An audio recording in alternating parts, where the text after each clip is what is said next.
One of the most important things you're going to figure out in your business life, and I think in life in general, is I hear people say you need to identify the appropriate enemy. There's a lot of great titles out there, know your enemy and identify your enemy and all those things. But here's, I think, the problem for most of us. And I'll tell you what I did. And this was a struggle for me early on. Any business I got in, real estate, waste management, life insurance, construction, land development, my enemy was never my competition.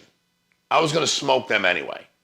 And when I smoked them, what was going to happen? Who'd my new enemy be? Like, I smoke you, now who's my enemy? And actually, enemies are smart because if you make them your enemy. Like, if I'm playing ball, right? Like, my old coach would say, when they come to third, and it was in Moneyball too, he's like, just chat them up. Like, what do you mean? He's like, well, they'll hate you so much that if you start talking and be like, hey, man, what's up? And hey, dude, I know this person you know. Or hey, you did like, what? Hey, nice piece, like good swing. You know what I mean? You hit a triple. He's like, it messes them up because they're only fighting because they hate you. And I was like, okay, it's like, it's a good way to get in their head. If you're pitching and somebody gets hit on, you walk over to first and go, hey, dude, like, great at bat. It messes people up. He's like, you're trying to manipulate them, okay? Here were my enemies. I took everything. I already wrecked this marker. Let me use another one that I didn't wreck. That one's done. You jam against the board, it screws it up. Okay? Your enemy, in my opinion, needs to be the things you've been trying to overcome in your life. Okay? So my first enemy was when I was growing up, people said I was from a broken home. My mom and dad split when I was really young. I spent the vast majority of time with my mom. And when I was growing up in school, that was most of the people lived and they had mom and dad together in their home. I didn't live in a house. I lived in an apartment. Behind my back, not to my face. Years later, I found out the people that I went to school, because we grew up in an area that, like, a lot of more apartments. My mom then moved us to a nicer town where there weren't many. And that apartment was based on income, so there was some subsidy as far as how that went. We lived in an apartment. So people are like, he's an apartment kid, right?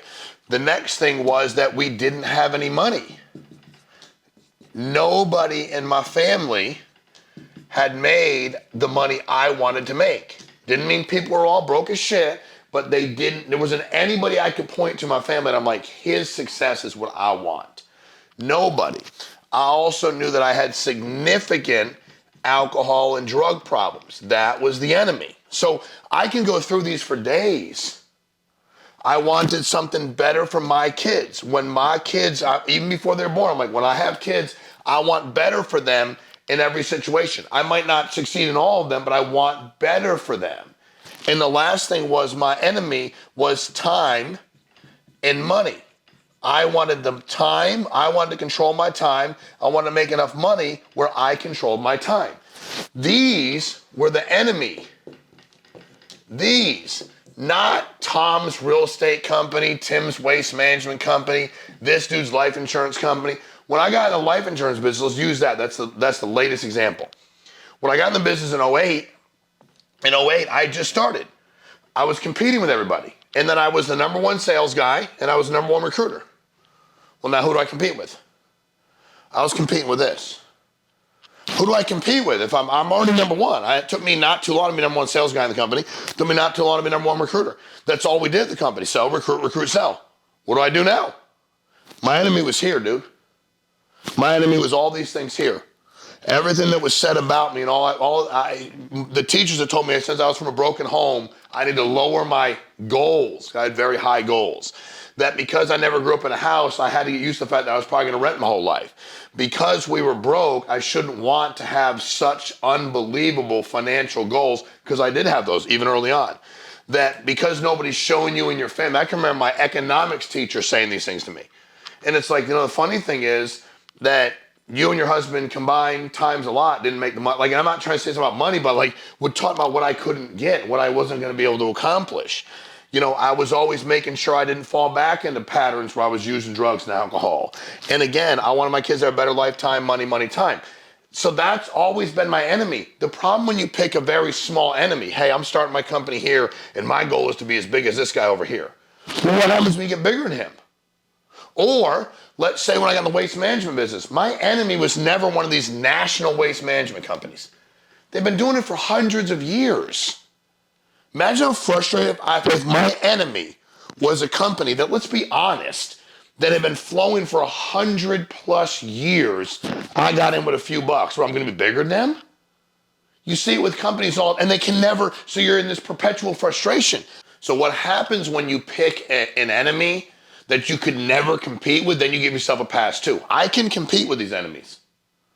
I can continue to go, hey, you know what, screw you. Because you said I was from this place, I can't go make money. Hey, because I never owned a house doesn't mean I can't buy one big and bad. Hell, buy a bunch. Doesn't mean I can't be in, like, I can compete with these enemies. When people get in business, it's like you launch an MMA deal and you're like, Shawn Mike's Ultimate Fighting, whatever, Street Beefs LLC. And I go, I'm going to be bigger than UFC. Well, dude, that's going to be frustrating. They've been doing it a very, very, very long time. They have a contract with ESPN. So kind of fuck you, Shawn. No, you can't. Which means I'm either going to be really frustrated, or I'm going to be like, you know what? I have a pass. I can never beat them anyway, so I do the best I can. I'm competing, and at the end of the day, what does this mean? I am my biggest advocate, but I can be my biggest enemy, just like the rest of you. I'm competing with me. I'm competing with everything in my life I don't want to repeat. I will still make mistakes. That doesn't mean that's who I am the rest of my life. That doesn't identify me as some kind of failure or loser.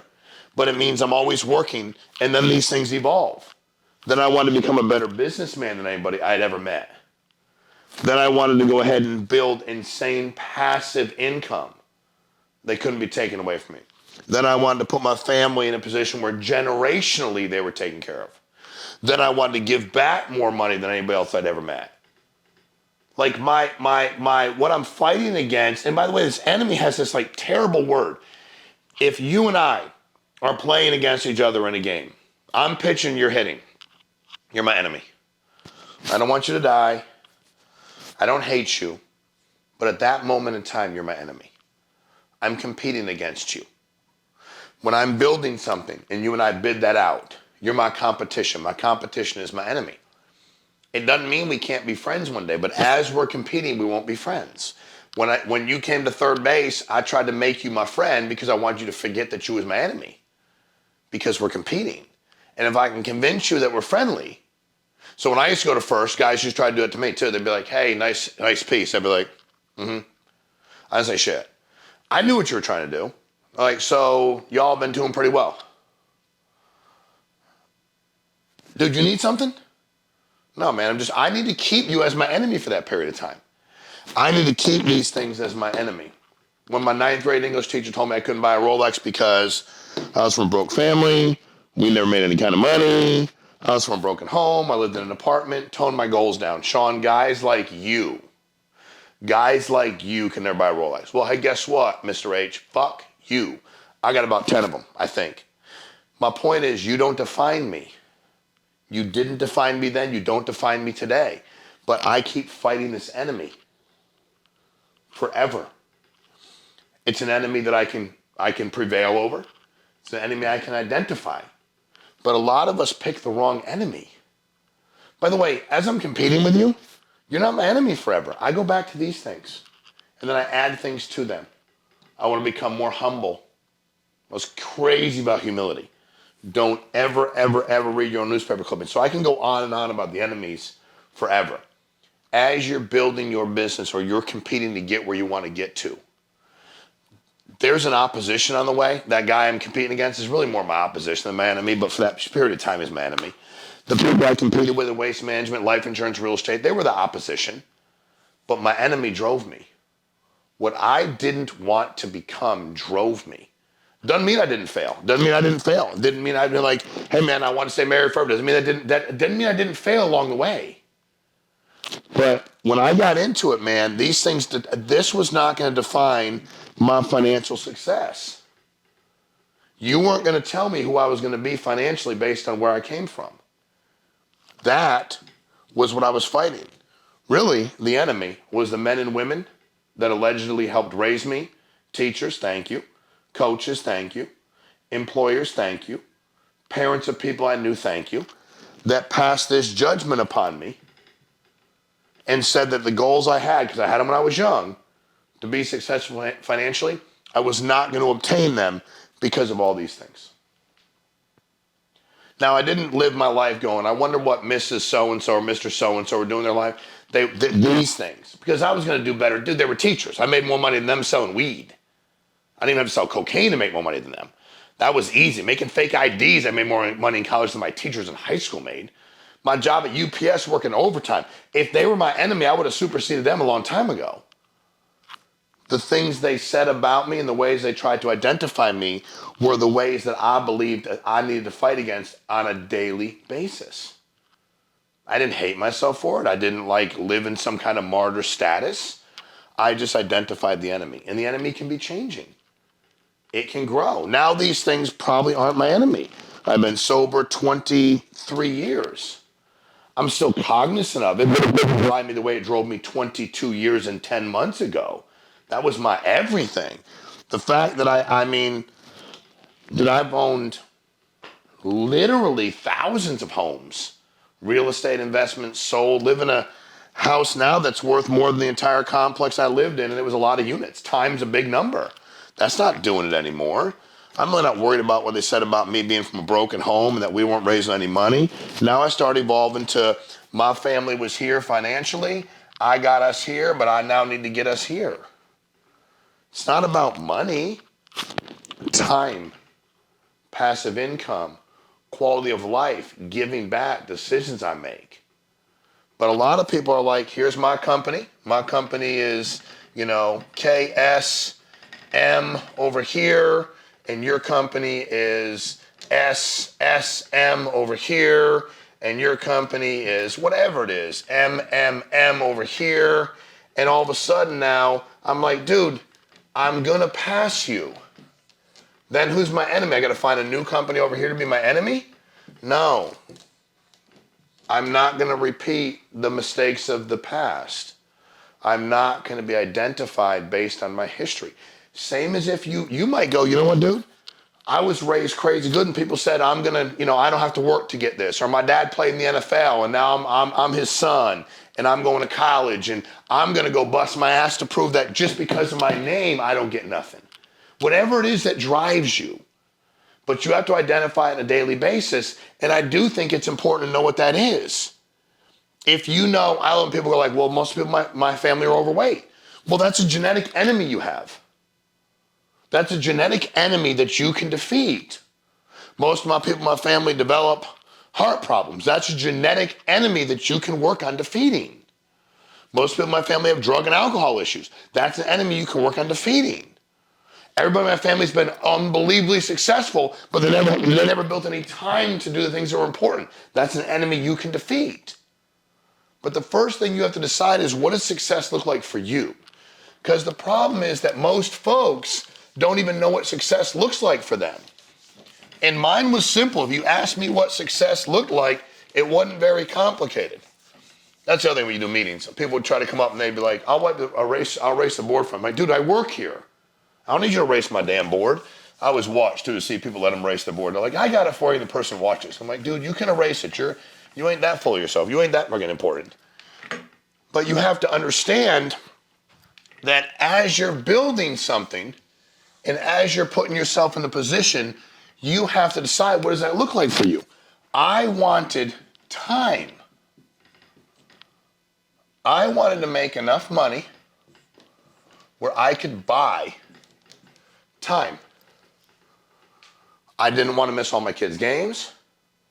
I thought about what it would be like when they got older. I thought about the next generation. I wanted to buy time with money. I wanted passive income that could provide and outlive me. I wanted that. I wanted to then mentor all kinds of people, thousands of them, to teach them how to do this. Yes, my business would benefit financially, but I wanted to do that to give back too, because other people had their own enemies. And the last thing was, I wanted to give back. I've given millions of dollars, and when it's all said and done, I want people to say, he gave away hundreds of millions of dollars. But you have to decide for you, what does your success look like? And then once you identify your success, what is the enemy to your success? It could be your current relationship. That could be an enemy. I'm sorry you can't read my writing. I write like a 5-year-old. Your relationship could be an enemy to your success. Your own substance abuse could be. Your negativity. Maybe it's your attitude. I'm very negative. Those are things. As I was growing through my business, I had to determine those things too. Mine was my sarcasm and my anger. You pissed me off and you were a guy I was like, fuck you. Not so good to do that all the time. Because people then get scared to give you an opinion. It didn't work. My attitude was my enemy. I'm crazy optimistic, but I can get angry and frustrated. And then I can feel like you're attacking me even though you're not. And then I'm ready for a fight. Identify what success looks like for you. Identify what the enemy to that success is. And it has to be something articulable that you can still move against. That enemy is going to be here forever. Because the minute you think you've defeated the enemy, that's when he gains the most strength. If I decide in my faith that, like, man, I really do appreciate God, Jesus Christ, which I do, I understand cradle, I understand cross, I understand crown, like I get all that. But dude, I'm so good, the enemy's gone. No, he's not. He's waiting for me to get complacent, where boom, I get knocked down. So every day realize there's an enemy out there, some seen and unseen. What does your success look like? Who is the actual enemy? Identify that. Make it articulable. Don't pick some facade BS thing. I'm going to open a delivery company. We're bigger than Amazon. And then the rest of your life, you don't have any accountability. You don't have to worry about it because you pick something so stupid, it doesn't even matter. Or you get started in something where you actually could be the biggest and you smoke everybody. And then it's like, well, I have no more enemy. And you get complacent. I've seen it all. We did it in life insurance. Built a company. I'm like, we're going to get to $1 billion. My enemy was the way it was done in the industry, not necessarily the companies. A lot of the guys that worked with, their enemy was the companies. And they're like, man, I need to be motivated. How big is that company? I'm like, dude, you're bigger than that company. You work here. Hell, my top 25 guys are bigger than most of the distributors all over the country. If that's your level for competing, dude, sorry. How about what you're trying to accomplish? What does your success look like? What are you providing for other people? Identify your success, identify your enemies to it, live in that on a daily basis. The battle is never over. The war can be won, but only through battling on a daily basis to get where you need to get to. Don't sleep on this enemy, dude, because they'll come get you. You fall asleep in your place, they'll come get you. And don't lose sight of what true success looks like for you. It needs to be in you. These things are in me. You can't take them away. What is and don't let anybody identify that for you. You might turn around and go, Sean, that one's dumb. I didn't ask you. These are mine. What does your success look like? What are the enemies to it? How do you defeat them and achieve all the success you want in your life?